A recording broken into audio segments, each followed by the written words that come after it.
Halo semuanya, salam sejahtera untuk kita semua. Kenalkan nama saya Irinus Claudio, NIM 2210417848, kelas M2. Di sini saya memenuhi tugas UTS Metode Penelitian Bisnis dari Bapak Adi Mursalin, SEMM. Baik, pertanyaan yang pertama di sini, bagaimana cara menetapkan judul penelitian? Yang pertama itu memahami topik penelitian. Sebelum menetapkan judul penelitian, harus memiliki pemahaman yang mendalam tentang topik penelitian, supaya mendapat judul yang relevan. Yang kedua, mengidentifikasi tujuan penelitian. Memahami tujuan penelitian, apakah ingin menjelaskan, menggambarkan, membandingkan, menganalisis, atau mengembangkan sesuatu. Yang ketiga, evaluasi kesesuaian. Memastikan judul penelitian apakah sudah sesuai dengan kerangka konseptual dan metodologi yang telah direncanakan.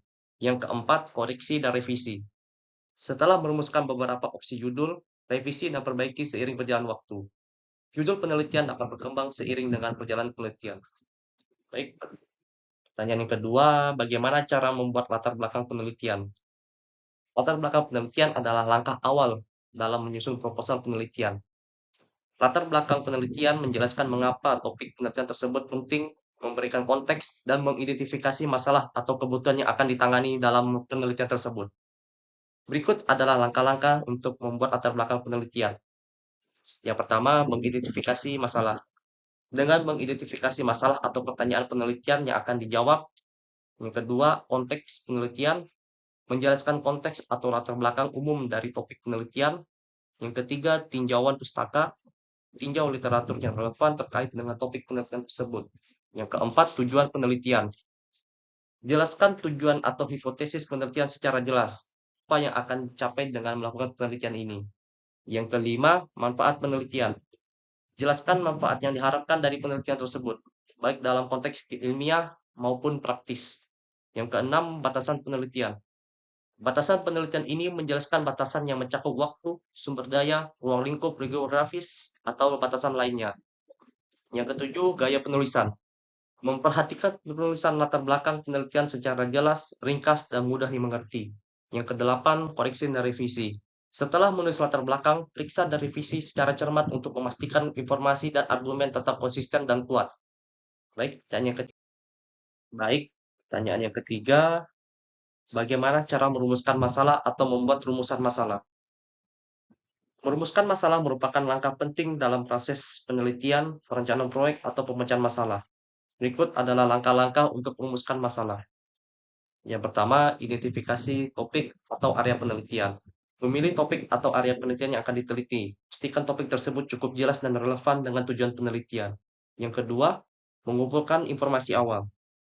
Melakukan riset awal tentang topik tersebut dengan membaca literatur terkait, buku, artikel, atau sumber daya lainnya untuk memahami latar belakang masalah. Yang ketiga, tentukan tujuan utama. Tentukan tujuan utama penelitian. Apa yang ingin dicapai dengan melakukan penelitian ini? Apakah ingin menjawab pertanyaan tertentu seperti memecahkan masalah konkret atau hanya menjelajahi topik? Yang keempat, identifikasi variabel. Mengidentifikasi variabel-variabel yang akan berhubungan dengan masalah yang akan diteliti, dengan ini dapat membantu mempersempit fokus penelitian tersebut. Yang kelima, tinjau kesulitan atau keterbatasan. Mempertimbangkan kendala atau keterbatasan yang akan mungkin dihadapi dalam mengeksplorasi masalah tersebut, seperti akses terbatas pada sumber daya atau data. Yang keenam, relevansi dan signifikasi. Tinjau masalah ini, apakah memiliki relevansi dalam konteks yang lebih luas dan apakah pemecahan masalahnya akan memberikan manfaat yang signifikan. Pertanyaan yang keempat, bagaimana cara membuat tujuan penelitian?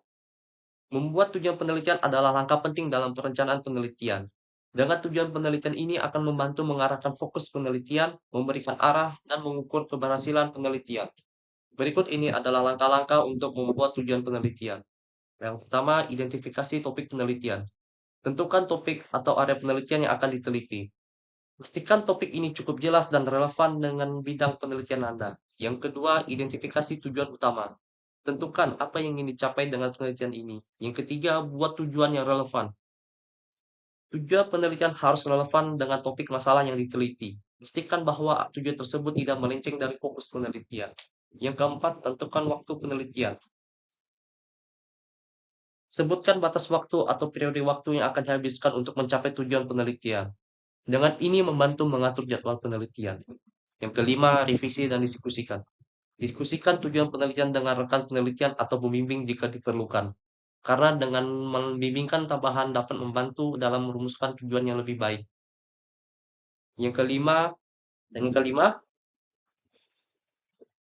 apa itu manfaat penelitian? Dan ada berapa jenis manfaat penelitian? Yang pertama, menambah pengetahuan baru. Penelitian memungkinkan pengembangan pengetahuan baru dalam berbagai bidang yang dapat membantu kita memahami dunia dan fenomena yang ada di dalamnya lebih baik. Yang kedua, pemecahan masalah. Penelitian dapat membantu dalam memecahkan masalah konkret yang dihadapi oleh individu, kelompok, atau masyarakat. Ini bisa termasuk penemuan solusi untuk masalah lingkungan, kesehatan, ekonomi, dan sebagainya. Yang ketiga, inovasi. Penelitian adalah sumber inovasi. Hasil penelitian seringkali mendorong perkembangan teknologi dan produk baru yang dapat meningkatkan efisiensi, produktivitas, dan kenyamanan dalam kehidupan sehari-hari. Di dalam penelitian terdapat beberapa jenis manfaat, yaitu manfaat teoritis dan praktis, yang memiliki manfaat berbeda tetapi keduanya berkontribusi secara signifikan dalam pengembangan pengetahuan dan pemecahan masalah dalam berbagai bidang. Berikut adalah beberapa manfaat dari penelitian teoritis dan praktis. Yang pertama, manfaat penelitian teoritis. Pemahaman konsep atau dan prinsip-prinsip dasar. Penelitian teoritis membantu mengembangkan pemahaman tentang konsep-konsep dasar dan prinsip-prinsip yang mendasari suatu disiplin ilmu. Yang kedua, mengidentifikasi kesenjangan dalam pengetahuan. Dengan melakukan penelitian teoritis dapat mengidentifikasi kesenjangan dalam pengetahuan yang masih perlu diisi. Yang ketiga, pengembangan teori baru. Penelitian teoritis seringkali menghasilkan pengembangan teori-teori yang baru dapat digunakan dalam berbagai konteks. Teori-teori ini dapat menjadi dasar bagi penelitian lebih lanjut. Yang keempat, pemecahan masalah abstrak. Penelitian teoritis dapat membantu dalam pemecahan masalah abstrak yang tidak selalu memiliki implikasi praktis yang langsung. Ini berkontribusi pada perkembangan intelektual dalam berbagai bidang ilmu. Baik, manfaat praktisnya di sini pertama penerapan langsung. Hasil penelitian ini dapat digunakan untuk mengatasi masalah, meningkatkan produk, layanan, atau proses dan mempengaruhi keputusan kebijakan. Yang kedua, pengembangan teknologi dan produk. Penelitian praktis berperan penting dalam pengembangan teknologi baru, produk inovatif, dan solusi praktis yang memudahkan kehidupan sehari-hari dan meningkatkan efisiensi. Yang ketiga, pengembangan kebijakan. Hasil dari penelitian praktis sering digunakan sebagai dasar pengembangan kebijakan publik yang lebih baik. Yang keempat, inovasi bisnis. Penelitian praktis berperan penting dalam inovasi bisnis. Perusahaan menggunakan penelitian ini untuk meningkatkan produk, proses, dan strategi mereka yang pada akhirnya dapat meningkatkan daya saing mereka di pasar. Pertanyaan keenam, bagaimana cara membuat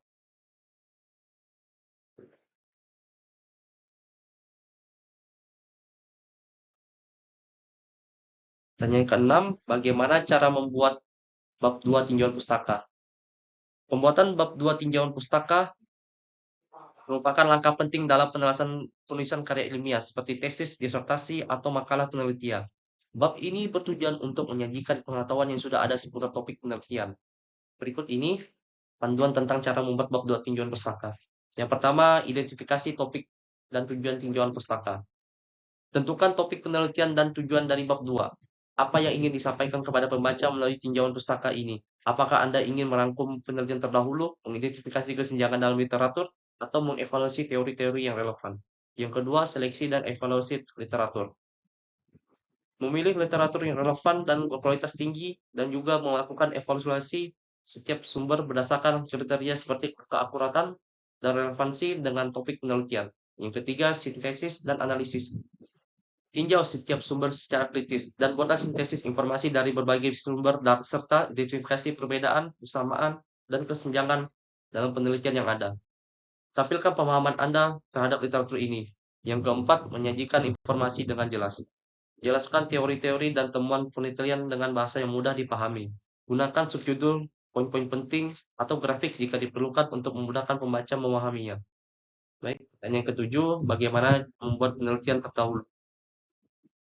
Penelitian terdahulu yang juga dikenal sebagai studi pustaka atau tinjauan kepustakaan adalah langkah awal dalam proses penelitian. Ini melibat pengumpulan dan menganalisis literatur, artikel, buku.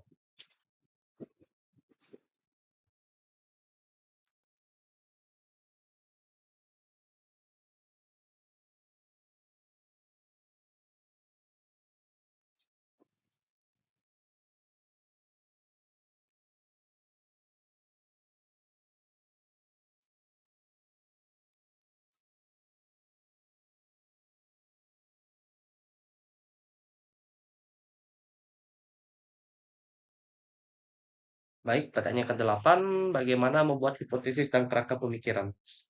Membuat hipotesis dan kerangka pemikiran adalah langkah penting dalam perencanaan penelitian. Hipotesis adalah pernyataan prediksi yang diuji dalam penelitian, sementara kerangka pemikiran adalah landasan teoritis yang mendukung hipotesis Anda. Berikut adalah langkah-langkah untuk membuat hipotesis dan kerangka pemikiran. Yang pertama, identifikasi topik penelitian.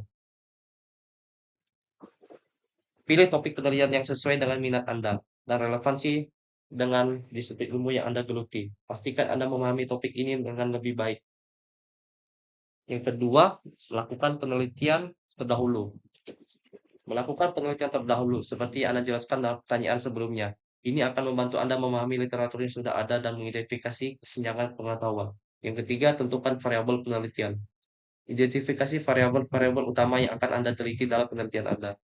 Variabel adalah konsep, sifat, atau karakteristik yang akan Anda pelajari dan hubungan dengan penelitian Anda. Yang keempat, membuat kerangka pemikiran. Kerangka pemikiran ini dapat membantu menjelaskan mengapa mengajukan hipotesis tertentu. Sebagai contohnya, apabila melakukan penelitian tentang pengaruh polusi udara terhadap kesehatan manusia, kerangka pemikiran Anda mungkin akan mencakup teori-teori terkait dengan dampak polusi udara pada sistem pernapasan manusia. Identifikasi variabel independen dan dependen. Variabel dependen dan variabel dependen adalah variabel yang diperkirakan akan dipengaruhi oleh variabel independen.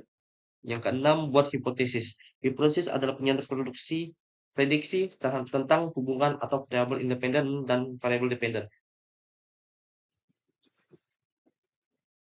Baik, sekian presentasi hasil tugas dari saya. Apabila ada kata yang salah, saya mohon maaf. Terima kasih.